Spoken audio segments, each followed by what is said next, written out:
Bonjour les enfants, aujourd'hui je vous invite encore à une séance d'écriture. Nous allons écrire la lettre S et la lettre Z.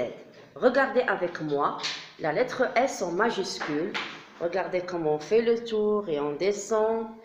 D'accord? Et la lettre Z, quand je fais comme ça, je fais une boucle en haut, je descends avec mon doigt et je fais une boucle encore une fois.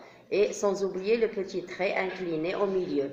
La lettre S minuscule, vous la voyez ici, je monte et je descends et je fais un petit tour. Là, la lettre Z, je monte comme la lettre S, mais je viens là et je descends en bas pour faire la boucle.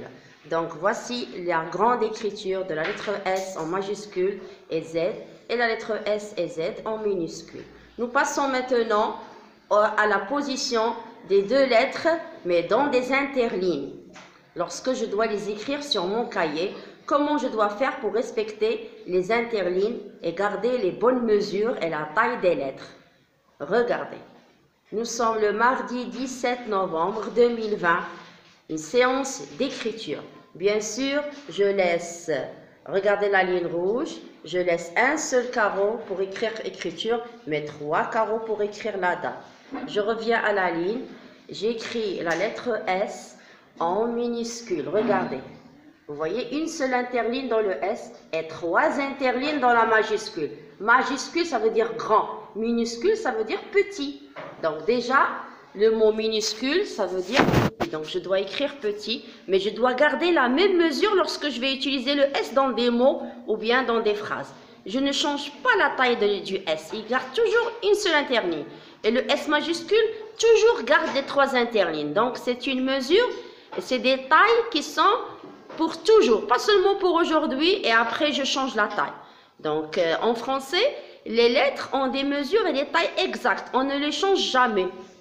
C'est pour cela que l'écriture paraît jolie parce que je respecte les interlignes. On a S majuscule et minuscule jusqu'à la fin de la ligne.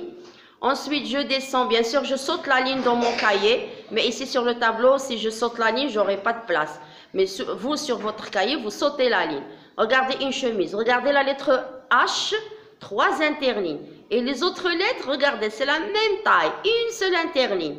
Regardez le C, quand je commence le C, je fais toujours un petit trait comme j'ai expliqué la dernière fois. Une chemise, je recommence une chemise jusqu'à la fin de la ligne, je fais un tiret au milieu. Et ensuite, on passe à la lettre Z. Regardez le Z minuscule. C'est comme un S, mais il descend 2 interlignes. Comme je vous ai expliqué la dernière fois, ça descend toujours 2 interlignes dans le français. Toutes les lettres qui descendent sous la grosse ligne ne dépassent pas 2 interlignes. Ou bien ne s'écrivent pas dans une seule interligne, sinon c'est mauvais. Toujours 2 interlignes. Et regardez le Z majuscule. Vous voyez les boucles de ce côté et de l'autre côté avec le trait au milieu. La même chose pour le Z, regardez, s'ils sont les mêmes tailles, je ne change pas la taille de l'écriture.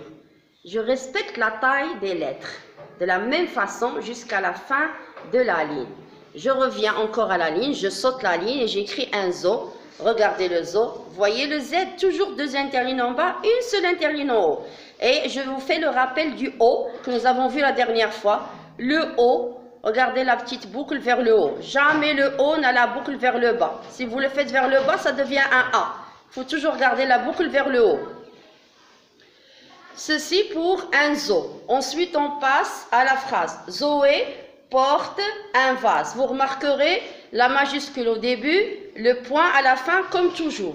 Et Zoé, on voit ici le Z en majuscule de la même façon qui est écrit en haut. Porte, regardez le P. Encore une fois, le rappel vers le P, 2 interlignes en bas. On ne dépasse jamais 2 interlignes. Et on écrit toute la phrase sur notre cahier vert. Donc, je vous invite tous à faire l'écriture chez vous, tranquillement, sur votre cahier vert. On la verra quand vous reviendrez à l'école. Au revoir et bon courage.